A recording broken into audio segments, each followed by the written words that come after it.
Ами аз съм очаквала той да бъде такъв, какъвто беше в предаването и да ме подкрепя, но не беше така. Ден първи. Тя получава букет от 500 рози. 500 рози от нейни приятелки, което струва 5000 лева.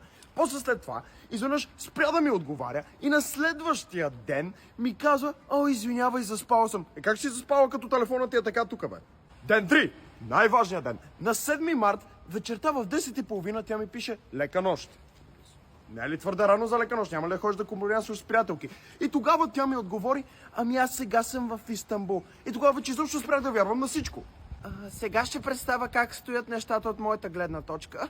Когато бяхме заедно с господин Николов, аз бях тази, която инициираше всички инициативи ние да излизаме, но той постоянно се дърпаше. Бяхте ли интимни в предаването и в София? Нека тя да каже. Нека тя да каже. Не. Ма ти си за затвор, бе. Ти си за затвор, бе, жена.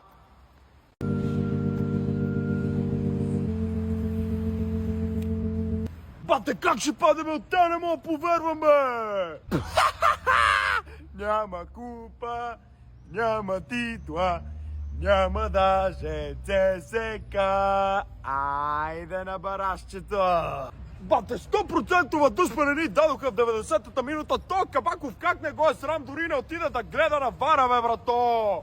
Отделно то Тибови он, брато, уж е некакъв капитан, брато. Пълен ужас от първата до последната минута. Направо толкова слаб матч на някой футболист никога не съм виждал. Не мога да повярвам как пред 40 000 души толкова слаба, толкова безидейна и толкова неориентирана игра, брато. Айде да махат треньора там, да сменят цялото ръководство, да махат всичките, защото ми писта от тея. Здравей, Лига Европа! Брат, утре ставам папата на България. Как бе?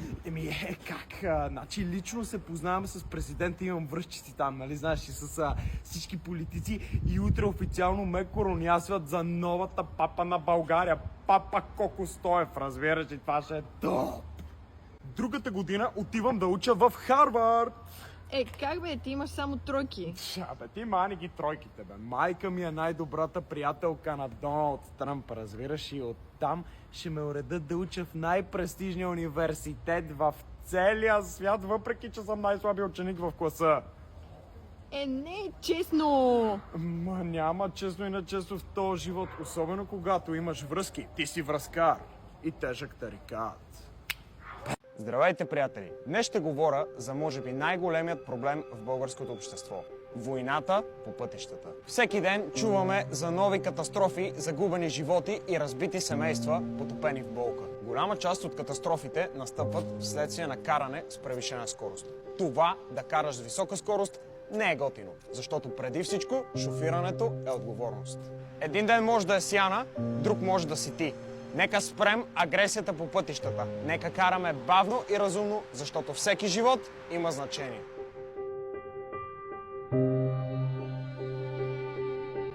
Сайма, те знаеш ли нещо? Не, брат, нищо не знам и аз като тебе. В смисъл, последната седмица не учих изобщо, защото ходих в Дагестан. Въобще нищо не успях да питна, брато. Хал хабер си не, ами аз, брат, сори.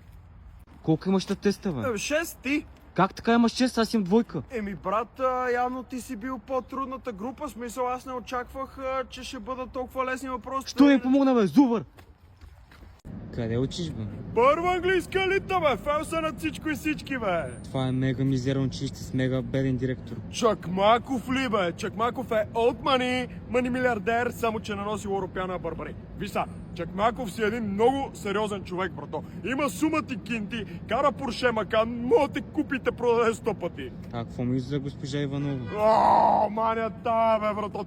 Гарантирам ти, та куковица един ден ще я закача на някоя дърво, заедно с оная Лозанова, лудата по-английски, брато. Всеки божи ден те ме травмират, брат. Няма ли кой да ги уволни, бе? Колко имаш на теста, бе? Тройка, брат, вързал съм тройката! Как така, бе?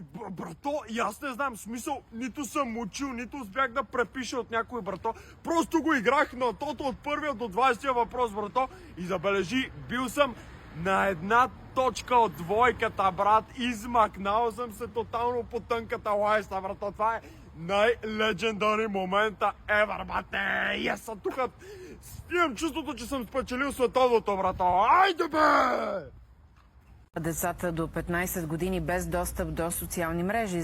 Бе, те сериозно ли мислят, че това някой ще го спазва, бе, брат? Те от Мон тотално се побъркаха. Сега ако спрат социалните мрежи, ще стане страшно. Как ще ги спрат, брат? Все едно, децата до 15 години, те не могат да ползват друг телефон, не могат да си направят други акаунти. Не, въобще. Пълни глупости, брат, пълни глупости. Всеки ден нещо ново. Преди щяха да забраняват телефоните в училището. Сега забранявали децата до 15 години да ползват социални мрежи, брат. Те от МОН правят всичко друго, но не и да вземат решения, които наистина да подпомогнат образователната система. Просто пълни глупости, но знаеш ли какво е общото между всичките тези техни решения? Какво? Че нито едно от тях няма да влезе в сила. Това никога няма да стане. Ще ли да спират социалните мрежи? Кой си ти, бе? Аз съм мистер, дай ми парите си. Плувам се за колите с риби си.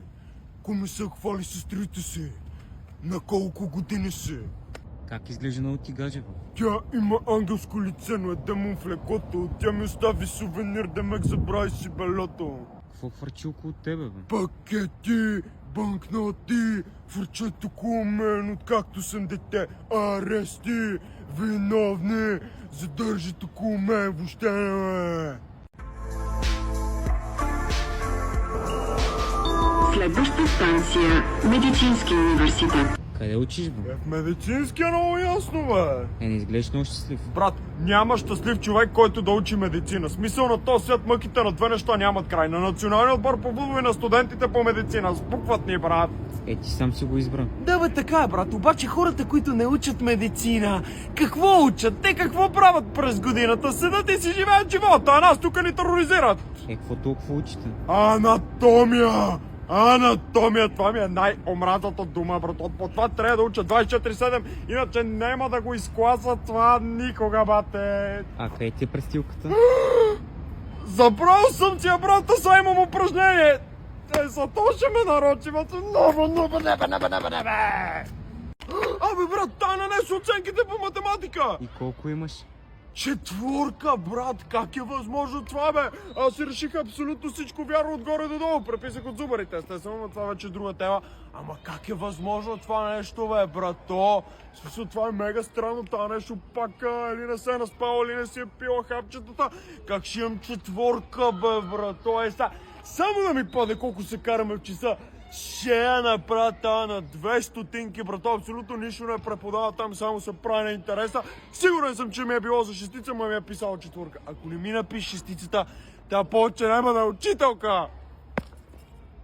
Къде си студент, бе? Тук в мъчилището, бате. Толкова ли е трудно? Да, бе, брато, първите 4-5 години е трудно, но пак после свикваш. Обаче само да ти кажа, че от този университет е по-вероятно да излезеш с жълта книжка, отколко с диплома. Ти кога си дипломираш? Виж са, не мога ти кажа, точно 2070-та някъде, поне пред внуците мои се дипломирам. Толкова ли е тегаво, бе? Брато, тука в този университет нема събота, нема неделя, no day off, брате. Не мога да се наспа изобщо, брато. Съсипаха ми здравето тотално, брате.